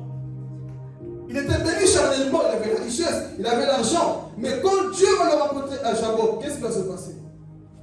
Toi, tu t'appelles Jacob, mais aujourd'hui, je change ton nom. Aujourd'hui, tu t'appelles comment? Tu t'appelles Israël. Pourquoi? Parce que tout ce que tu as reçu jusque-là, c'était la rébellion. Tout ce que tu as jusqu'ici, la connaissance que tu l'as reçu comment? Dans la rébellion. Les choses que tu manifestes, tu l'as reçu comment? Dans la rébellion. Le temps est arrivé de réellement quoi? Changer. Parce que nous avons reçu beaucoup de choses dans la rébellion. Et c'est ça qui fait que l'église des fois est en train de partir en m'a démêlé. Et quand les gens vont comprendre le message, on va avancer tout droit. Amen. On va aller. C'est le quatrième point. On n'a pas de soumission. Je vais choisir quelques points ici, comme ça j'aurai le temps de... Ok. On va donne le 6e point. Un rebelle, une personne qui démontre cet esprit de rébellion, c'est une personne qui monte en groupe dans l'église, mais un groupe de rebelles. Je vais expliquer. Un rebelle sont les personnes qui créent des clans dans l'église. Si je sens que je vais parler, je pense que je vais finir ici. Un rebelle sont ces personnes qui sont dans l'église, mais dans l'église, ils sont des clans de rebelles. Comment? J'ai un problème avec un tel, tu vas trouver un tel. Écoute, il ne faut pas aimer Andrea, parce que moi j'ai un problème avec Andrea. Donc tu es en train de créer quoi? Ton groupe de rébellion dans l'église. Combien d'églises aujourd'hui sont comme ça? Je vais vous témoigner mon vécu, comme ça vous ne pensez pas que lui il prêche sur moi, ça il est parfait. Non. Si je dis ça, c'est que moi aussi un jour je suis passé par là et je peux le témoigner, ce n'est pas bien. Un jour là où j'étais, le pasteur a commencé à faire un peu des bêtises. Moi j'ai pris la bouche, j'étais le dada pour réagir aussi. Donc c'est moi qui parlais au nom de tout le monde. C'est que le pasteur fait, c'est pas bon. Et c'est vrai, ce qu'il faisait, c'était pas bien. Mais l'erreur c'était quoi? C'est que moi chaque fois je partais trouver les gens.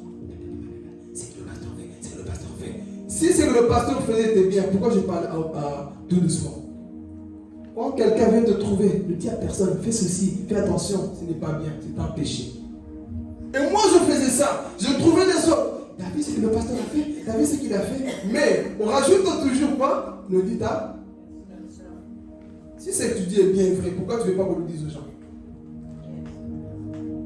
Si ton conseil, ton jugement est juste, pourquoi tu ne veux pas qu'on le dise aux gens? Tu vois, j'ai entendu ça. Il ne faut pas me cramer, hein? T'as vu? Hein? Et puis on va mentir, tu es la seule personne à qui je dis ça. Oh, tu as déjà fondé tout un groupe. Ah oui? Tu as déjà fondé tout un groupe de rebelles. Quand tu vas, tu l'as contaminé, tu l'as contaminé, tu l'as contaminé, tu l'as contaminé, mais tu fais croire à lui que tu es la seule. Les rébellions, mes frères et sœurs, c'est dangereux. Et tu fais croire à la personne, tu es la seule personne à qui je dis ça. Or, il a déjà contaminé beaucoup de personnes. Et le rebelle, c'est ça qu'il fait dans l'église. Il commence à partager, piquer tout le monde. Et ceux qui sont faibles de l'esprit, qu'est-ce qu'ils vont faire? Ils vont quitter l'église. Ils vont partir. Et moi, j'ai commencé à agir ainsi. Le pasteur a fait ça. Le pasteur a fait ça. Je commençais à contaminer beaucoup de personnes. Parce que c'est vrai ce qu'il faisait. Bibliquement, ce n'était pas faisable. Mais pourquoi je ne suis pas parti lui dire en face? Pourquoi je ne suis pas lui dire, écoute, ce que tu fais là, comme j'ai trop, c'est pas bon. Jusqu'au jour où on m'a attrapé. Le rebelle ne va jamais loin. Dieu révèle. Et ce jour-là, je pense que Dieu avait révélé. On veut me trouver. Dans un premier temps, ça passait. Mais vous savez, bien qu'on m'avait conseillé, Philippe, fais attention, arrête, ne parle pas du mal de tel, d'un tel. J'ai continué jusqu'au jour où on m'a vraiment bien attrapé. Comme je le témoigne souvent, on m'a mis assis devant tout le monde. On appelait tous les gens que j'avais quoi? Venez ici, vous tous. Répétez ce que Philippe vous a dit. Ce jour-là, je pensais au tribunal de Christ. J'ai pleuré. On m'a mis devant tout le monde. On m'a attrapé dans ma propre bêtise. Philippe, toi, tu as dit ça du pasteur. Et pourtant, c'était des choses qui étaient vraies. Je pouvais les faire en privé. Mais moi, manque de sagesse, je commençais à trouver tout le monde. On m'a mis au milieu. Vous savez, c'était un rond. J'avais la honte. Et en plus, à cette époque-là, je venais d'exploser sur Facebook. C'était un succès. Je faisais des vidéos, 5000 partages là-bas. Je parlais. Et ce jour-là, j'ai vu mes vidéos comme ça. Donc, tu as montré une image sur Facebook et tu n'étais même pas. Combien de rebelles agissent comme ça? À l'extérieur, tu es respecté, mais dans ta propre église, on sait qui tu es. Et on m'a mis au milieu. Première personne. Jésus, ce jour-là, heureusement que Dieu m'a pardonné. Les personnes ont commencé à dire. Les captures de croix sont venues. Ah oui, il y avait même des captures de croix, des conversations que je disais. Lui, il a fait ça, tel a fait ça. Au début, il voulait nier, mais quand j'ai entendu, il y a même des captures de croix, mon cœur fait. Donc je n'ai qu'accepté. Ils sont venus. Voilà, ils ont commencé à lire. Pire encore. Quand ils ont dit, il y a même deux audios. On a mis ma voix. Ouais, le pasteur. On m'a attrapé. Le monde que nous vivons, frères et sœurs, c'est un monde de capture d'écran. Tout ce que tu fais là, toi, tu crois que c'est oublié, c'est fini. Un jour, ça va sortir. Donc, si tu ne veux pas qu'un jour, on te mette au milieu pour qu'on parle de tout ce que tu vas faire sous seul, change ta vie. Changeons. Et ce jour-là, j'étais... On m'a mis au milieu. Chacun disait sa vérité. Oui, un jour, il est venu me trouver, il a dit ça de toi. Et là, vous savez, il y avait des gens qui me voyaient comme un frère parfait. Mais ce jour-là, la honte, le masque est tombé. Il y avait des gens qui pleuraient avec moi, pas parce qu'on m'a attrapé, ils pleuraient parce que, waouh, je t'ai fait confiance, mais toi, tu es comme ça.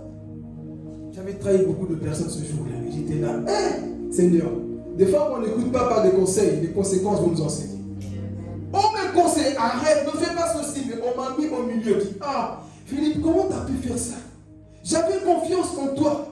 Je te considérais vraiment, quand je voyais tout ce que tu faisais sur Facebook, franchement, je me disais que ce garçon va aller loin. En cachette, tu étais comme ça. Je ne parlais pas, j'étais juste... Le jour va arriver où souvent t'attraper, juste les larmes vont couler. Alors, à partir de là où tu es là, si on prend ton téléphone, il n'y a pas de choses que... Pas seulement sur l'église, sur les tatas de l'extérieur, des cousins d'Afrique, là, tout, je ne parle pas seulement à l'église. Dans ton téléphone, il y a quoi? Si on prend ton téléphone, qu'on montre toutes les conversations, il n'y a pas des choses que tu dis, en tout cas, c'est eux qui prient là. S'il n'y a pas gloire à Dieu, mais si, c'est le moment de changer. C'est le moment de dire, Seigneur, jusque là, j'étais comme ça. Et le pire encore, même si on ne le montre pas devant tous, mais Dieu le voit tous les jours. Tout ce qu'on cache, tout ce qu'on montre, la frères et sœurs, Dieu le voit tous les jours. Et ce jour-là, je vous dis, le film de Facebook a fait un jeûne de Facebook pendant 3 mois. On m'a suspendu. Ah oui. J'étais invité à cette époque-là en France, à Bruxelles, à aller prêcher. Mais mon pasteur, j'avais une autorité. Je ne pouvais pas désobéir. Il m'a dit, si tu vas, tu démontres que tu es vraiment un rebelle. J'ai reçu l'invitation. Viens prêcher chez nous. Il me dit, écoutez, je suis suspendu. Je ne peux pas venir. Vous allez voir la génération d'aujourd'hui. Il refuse la correction. Je lui dis, assieds-toi, fais ceci. Il se prend pour qui? Il avance quand même. Mais ce jour-là, j'étais là. On dirait que le diable avait fait exprès. Il y avait beaucoup plus d'invitations. Viens, il faut que tu viennes prêcher chez nous. Il faut que tu viennes. Et moi, je voulais prêcher. J'ai prêché. J'ai parlé du mal de mon pasteur. Et j'étais là. Je ne pouvais plus me connecter. Il a dit, à partir d'aujourd'hui, je ne vais plus te voir sur Facebook. Sur WhatsApp, tu ne postes plus rien. Et tu es quoi? Suspendu. Il faut d'abord que je regagne cette confiance-là. Parce que moi, il me faisait vraiment confiance. Malgré tout qu'il avait ces choses. Mais à partir de ce jour-là, je me suis dit, Seigneur, je ne me connaissais pas encore assez. Mais à partir d'aujourd'hui, je sais qui je suis. Philippe, c'est un homme qui avait la bouche facile aussi. Philippe, là, c'était cet homme-là. Il pouvait critiquer facilement. Et là, j'ai dit à Dieu, Seigneur, là, tu m'as brisé. Quelle brisement ce jour-là. Je pleurais de tous mes larmes. Et vous savez, il y avait une soeur qui était un peu méchante avec moi. Je pleurais. Le pasteur dit, bon, il pleure quand même, c'est un peu sincère. Tu sais ce que la soeur a dit? C'est pas la première fois qu'il pleure. À chaque fois qu'on attrape quand il fait des bêtises, il pleure. Dans mon cœur, dit, toi vraiment, ma soeur, tu es comme mon mère. Comme tu entends, tu l'as seulement encaissé. J'étais là avec mes larmes. En fait, c'est comme si elle disait, les pleurs là, c'est les pleurs de crocodile. Il fait semblant, il va continuer. Mais elle ne savait pas que ce jour-là, c'était mon dernier jour. J'ai dit pardon à Dieu. Je me suis repenti. J'ai fait un câlin à tout le monde. Je dis, écoutez, j'étais dans ces choses-là, vous ne me verrez plus jamais dans ces choses. Il y en a peut-être qui ne croyaient pas, mais jusqu'aujourd'hui. Et des fois, on m'envoie, bien que Dieu a permis que je parte de là, les gens m'envoient des témoins. Les gens viennent toujours me parler de lui, m'envoient des captures de moi, je sais qu'il fait toujours. Je me dis, Nazarou Naté. J'ai déjà fait beaucoup d'erreurs, je ne veux plus commettre les mêmes choses. Et des fois, vous savez, ça arrange. Tu sais, quand tu quittes un endroit, tu as envie un peu de plus de salut, même si vois, j'ai bien fait de partir. Des fois, ça arrange, mais j'ai compris, ça ne sert à rien. Parce qu'il me voit prêcher aujourd'hui, il ne faut pas qu'il pense que lui, il n'a fait que prêcher, on sait qu'il est. Non, j'ai plus cette image-là. Dieu m'a changé réellement. Donc, on m'envoie des captures. Tu vois, c'est comme si tu as quitté ton ex. On vient te dire, tu vois, lui là, avant il te faisait souffrir. En fait, il n'a pas changé. Il est toujours comme ça. Tu as envie de dire, oui, tu vois, c'est pour ça que je l'ai quitté. Mais des fois, tu as envie de dire, c'est pour ça. Mais tu dis, gloire à Dieu, mais c'est lui qui va le juger. C'est juste tout ça qu'il faut dire. Mais des personnes aujourd'hui, tu as encore envie de. Mais ce jour-là, j'étais brisé, j'ai pleuré. Et les gens me regardaient. Il y avait des petits que moi-même j'encadrais. Mon pasteur a dit, à partir d'aujourd'hui, tu ne vas plus encadrer un tel. Brise mon tribunal de Christ ce jour-là. À partir d'aujourd'hui, tu m'as dit que tu avais telle âme à encadrer. Qu'est-ce que tu vas les transmettre? Qu'est-ce que tu vas les enseigner? Et au début, j'étais cette personne, comme je vous le disais toujours. Je ramenais beaucoup de personnes dans l'église. Mais avec un temps, quand je vois comment le pasteur agissait, je ne ramenais plus les gens. Je commençais à critiquer le pasteur. Et il a compris, en fait, c'est pour ça que tu ne ramenais plus les gens, c'est parce que tu avais un problème personnel avec moi. Ce jour-là, je pleurais. Je dis, je ne dormais même plus. J'arrivais même plus à prier. Des fois, pour que tu apprennes à te connaître, on doit te mettre devant les gens. Toi, c'est quand tu pêches, tu dis pardonne-moi, Dieu te pardonne. Mais un jour, si tu continues comme ça, tu vas t'exposer devant l'église. Et lui, il avait appliqué le principe biblique. On peut dire, mais c'est pas biblique, c'est biblique. On m'a attrapé une fois, deux fois, trois fois. Trois fois, il m'a dit, aujourd'hui, tu vas t'asseoir ici. Parce qu'en fait, lui, c'était pas un malin. Il entendait quand même des autres, il savait qui j'étais, mais il ne voulait pas directement le dire. Qu'est-ce qu'il faisait? Il gardait les conversations. Attendez, on va la voir. Il fait son mal, il voit mes posts sur Facebook. Oui, il ne faut pas critiquer les gens. Lui-même, il était là. Quand j'écoute tes audios, là, c'est toi qui me critiques. Attends, ton jour va arriver. Il garde tout, donc faites attention. Les femmes responsables, ils savent ce qui se passe. Ils voient ce qui se passe. Ils me regardent juste. Mais un bon jour, ça va arriver. Et ce jour-là, pour terminer ici, là, j'étais là, on m'a mis assis devant tout le monde. Je regardais tout le monde. Allez, on te prend les âmes que tu as encadrées, les personnes que tu fais des ceci. À part 3 mois église, même plus, je ne sais plus. Plus ça, plus. J'étais là, je ne postais plus rien. Mes doigts étaient là, voulaient écrire des statuts. Ma bouche était là, voulait prêcher, voulait parler. Mais Dieu voulait d'abord me restaurer. Dieu voulait enlever cette rébellion en moi. Et je vous assure que cet esprit de rébellion est parti. Aujourd'hui, tu veux me parler du mal de qui que ce soit, je bénis. Je veux me dire du mal de quelqu'un, je bénis parce que je connais les conséquences. Je sais les conséquences, mais combien de personnes aiment ça? Beaucoup aiment ça, ils mangent ça. Moi, je préfère critiquer. Je préfère parler du mal. Quelle que soit la personne, je ne parle pas seulement au pasteur. Ça peut être ton père, ta mère, ta soeur, ton cousin, qui que ce soit. Ne prends pas la peine de rabaisser à son absence. Parce que si tu ne sais pas dire une vérité en sa présence, tout ce que tu peux dire sur son dos, c'est du péché. Et moi, c'était comme ça ce jour-là. Là, j'ai avalé ma salive. Vous savez, ce jour-là, je n'ai pas dormi. J'étais là, moi qui pense au succès Facebook. Là. Je comprends quoi Dieu dit, beaucoup ne rentreront pas du ciel. Beaucoup ont fait des miracles, beaucoup de signes, mais tous ne rentreront pas. Et je dis merci à Dieu. Vous savez pourquoi? S'il ne me corrigeait pas ce jour-là devant tout le monde, j'allais peut-être continuer dans les mêmes bêtises. Mais du fait que tout le monde a vu ma nudité, dit, je vais m'habiller. Tant que tout le monde n'a pas vu ta nudité, tu ne vas pas t'habiller. Donc des fois, Dieu permet qu'on voie ta nudité pour que tu puisses t'habiller. Et ce jour-là, je dis, je mets l'habit de sanctification. Je me suis repenti. Et depuis ce jour-là, tout ce que vous voulez, je marche comment? Dans la sanctification. Amen. Ici, on va le dernier point. Ce n'est pas ce type de personnes, mes frères et sœurs, qui prennent plaisir. Pourquoi, Carla? C'est bientôt fini. Ce n'est pas de ce type de personnes qui prennent plaisir à critiquer, à juger, à être là, chaque fois que tu rapportes des histoires, tu veux aussi mieux, non. À un moment donné, préserve ton âme. Préserve ta bouche. Tous les rapportages, des fois, ce n'est pas pour rapporter, c'est pour te tester toi. Donc faisons attention. Mais on a vu combien de points? 6. Si je donne tous les points, on n'aura pas le temps, donc je vais sauter un dernier point. Je vais choisir ici. On a donné 6, hein? Ok. Ok, il ne respecte pas, ok. Un point qui part. Ok. Le dernier point, c'est ça. Il reste encore 2, 3. Le dernier point ici que je vais le donner, un rebelle, il a du mal à honorer les autres. Ah, si je lui parlais. J'ai bien fait de choisir. Un rebelle a du mal à honorer les autres. Lui, tout ce qu'il fait, c'est toujours moi. Il ne peut pas connaître la qualité des autres.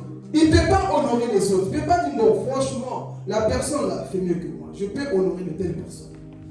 Apprenons à honorer les personnes qui étaient là avant nous. Mais un rebelle a du mal à honorer. Vous savez c'est quoi le langage d'un rebelle quand vous l'écoutez parler? Posez-moi la question. Quand lui parle, c'est qu'on est tous égaux, non? Ça, ça révèle que tu es rebelle. Si Dieu a dit, il y a des dirigeants, on n'est pas tous. Il y a des personnes qui étaient là avant toi. Maman est là avant moi. Papa est là avant moi. Donc je lui dois du respect. Donc je peux parce que moi je prêche. Moi Dieu m'a établi. Donc papa, soumets-toi. Non. Même si Dieu m'a établi ici pour prêcher, je dois du respect aux aînés qui sont là avant moi. Donc je ne vais pas dire, bon, la Bible dit, on est tous des frères. Maman c'est ma soeur, papa c'est mon frère. Oui, mais je dois du respect. Mais aujourd'hui, vous allez voir les chrétiens. Ils croient quoi? On a le même âge, non? Ils croient quoi? Je ne vais pas l'honorer. Le langage d'un rebelle, c'est ça. Pourquoi l'appeler père spirituel? Pourquoi l'appeler papa de la foi? Pourquoi l'appeler responsable? Un rebelle est difficile à honorer les autres. Ainsi lui parler. Il a du mal à honorer les autres.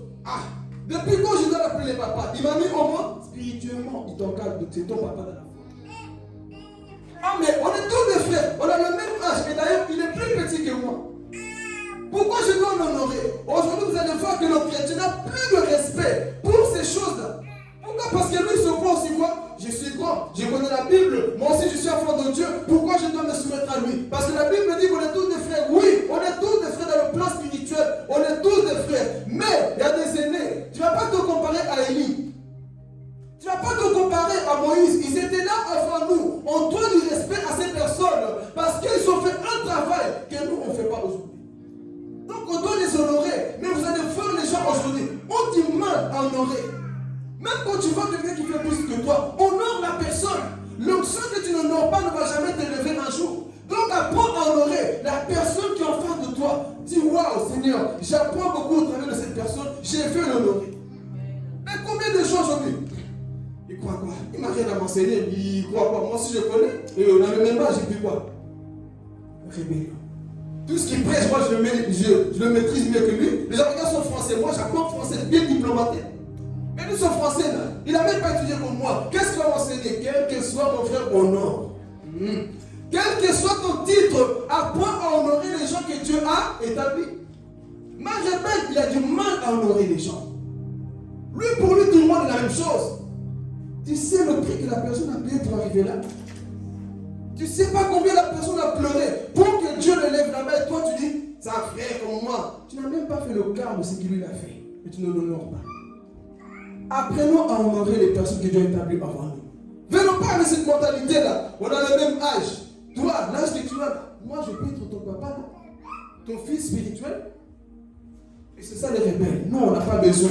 Dieu est juste notre papa. Non. La Bible dit honorez quoi? Vos pères de la foi. Aujourd'hui, vous allez voir les rebelles. Ils vont vous pousser ici pour vous terminer après. Je donnerai le témoignage des rebelles qu'on a connus ici.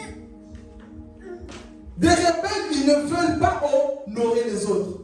Et je pense que vous l'avez connu. Bon, quand quelque chose explose devant tout le monde, on peut le dire. Je pense que tout le monde ne sait pas l'histoire.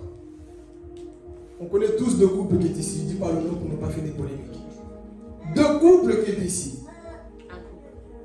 Un couple, pardon. Un couple qui était ici. Ils étaient ici. Mais qu'est-ce qu'ils faisaient? Ils avaient en eux l'esprit de... Pour ceux qui savent, on vous a eu, hein? Pour ceux qui savent, ils vous ont invité. Ils ont commencé à dire des choses contre l'Église. Ils disaient des choses. Qu'ils remarquaient. Vous allez voir qu'un rebelle est trop malin. Exemple, il vient ici, il va discerner. Wendy aime trop rester dans son coin. Aurélie, elle est un peu trop comme ça. Elle est trop comme ça. Quand je vois là-bas, ils sont un peu trop à l'écart. Là-bas, ils sont trop proches. Un rebelle, il vient d'abord sillonner le lieu. Il vient sillonner comment vous vivez dans votre propre maison. Pour après te sortir une prophétie que Dieu m'a dit que dans votre église, vous êtes comme ça. Or qu'il a d'abord sillonné le lieu. Et ces personnes sont venues d'abord quoi? Sillonner le lieu. Et ils ont vu comment les personnes étaient. Et petit à petit, ils ont vu que, lui là, quand je le discerne, il peut avoir un problème contre son pasteur, donc je vais lui parler contre ces choses. Ce n'est pas des histoires inventées, des personnes qui étaient ici. Ils l'ont fait. Ils ont commencé à appeler les fidèles un à un. Mais prochaine fois, je vous dis, moi papa, on va vous gifler. C'est fini ces bêtises. Prochaine fois qu'on va vous avoir par ce genre de bêtises, là, on va vous frapper. C'est pas possible. Moi, ça veut dire, dès le moment que quelqu'un te prend à part pour critiquer, c'est un faux. Dès le Même si c'est vrai ce qu'il dit, c'est un faux. Parce qu'un vrai serviteur de Dieu ne parle pas du mal des autres. On est des prophètes, Dieu nous a envoyés. Donc, à l'église, c'est ça. Nous, on pense que dans l'église, c'est comme ça. On vous parle comme ça. C'était l'esprit de rébellion. Et Dieu parle. Hein. Dieu avait déjà montré ces choses avant que ça arrive. Pour ceux qui savent, j'avais déjà prévu ça dans la prière, que beaucoup allaient commencer à avoir l'esprit de la folie. De faire attention. Dieu avait parlé. Et je voyais les mêmes personnes qui sont parties là-bas. Dieu, toi, tu es plus réel que moi. Ce que tu m'as montré, c'est ça qu'on voit ici. Certaines personnes sont parties. Le poison de ces personnes commence à quoi? À infecter. Et quand un rebelle va t'infecter dans ta pensée, s'il te dit, tu vois frère Philippe, il est comme ça, tu ne vas plus m'écouter de la même manière que tu m'écoutais avant. Pourquoi il a tellement bouleversé, lavé ta pensée? Quand tu me vois prêcher, tu verras quoi? Un sorcier, un rebelle, un fou, un ceci. Pourquoi? Parce que le rebelle a mis quoi? Une semence en toi. Et ces personnes sont venues ici à voir d'abord des informations. Ils ont commencé à prendre un à un. C'est moi qui dis, moi je dis ouvertement, je les ai dit à partir d'aujourd'hui, je ne veux plus vous voir à l'église. Clairement, je les ai dit comme ça. Vous ne venez plus dans l'église. Parce que nous, on construit, vous venez pour détruire. On ne veut pas. On veut des gens qui vont construire. Pas des gens, non. C'est comme si on prêche comme ça. Eux, c'était comme ça. Tu vois ce qu'il a prêché. On va casser ça. C'est pas bien ce qu'il a dit. Il ne faut pas l'écouter. Et ils avaient des arguments bibliques. Hein. Ça, la Bible dit la lettre tue, mais l'esprit vivifie. Ils avaient des versets à l'appui pour dire que ce que la personne fait, c'est faux. C'est ceci. Mais il suffit de regarder l'arbre. On regarde l'arbre, les fruits qu'il a là, est-ce que c'est des bons fruits? Non. Quelqu'un qui vient toujours te dire du mal des autres, ce n'est pas quelqu'un de bien. Il ne faut pas écouter. Je vous ai dit, vous êtes venus chez moi à la maison, mais à partir d'aujourd'hui, vous ne mettez plus les pieds ici. Bientôt, je vais les bloquer sur Facebook si je veux. Ah oui. Dieu est bon, mais aussi sa justice. Je ne vais pas dire ce qu'ils font des fois. Ils viennent nous commenter pour casser le message. Bientôt, je vais prendre la peine de bloquer. Ce n'est pas méchant. Je préserve l'église et l'image de notre église. Ils viennent casser ce qu'on prêche ici. Ils viennent encore avoir pas de fidèles. Mais je vous dis, église, prochaine fois que vous voyez ce type de personnes, fermez la bouche pour l'apôtre Paul à son fils Timothée. Ferme la bouche à ces personnes qui sont des loups, qui viennent pour détruire ton église. N'accepte jamais qu'un homme de l'extérieur vienne ici, commence à te dire des choses. Ah, moi ça me révolte des fois. Tu ne le connais pas. Tu acceptes tout. Et toi aussi. Je préfère la main. Tu ne le connais pas. Mais tu acceptes tout de lui parce qu'il t'a révélé une prophétie. Attention. Il t'a révélé une prophétie. Le diable prophétise. Les sorciers prophétisent. Donc ne sois pas séduit par la prophétie. Mais vois plutôt l'amour que la personne dégage. Et j'ai vu dans ces personnes, il n'y avait pas de l'amour. Le premier jour que j'ai vu le discernement spirituel m'a dit, fais attention à ces personnes qui ne sont pas de Dieu. Aurélien témoin, j'ai dit le premier jour, toi aussi, c'est vrai que des fois elle me corrige, mais non, là, c'est. Il y a un truc qui ne va pas. Il y a un truc qui ne va pas chez ces personnes. Je discerne jusqu'au jour, ils ont lancé leur bombe. Ils ont dévoilé leur vrai visage. Pourquoi? C'était des rebelles. Et quand vous écoutez parler, ils disent que partout là où on va, on nous rejette. J'ai compris pourquoi. Un rébellion sera toujours rejeté partout là où il y a la vérité. Il ne peut pas supporter la vérité. Donc, toute personne qui fout les églises des fois, ce sont des rebelles. Et ici, pour terminer, ce n'est pas parce que tu es suivi par beaucoup de gens que tu es dans la vérité.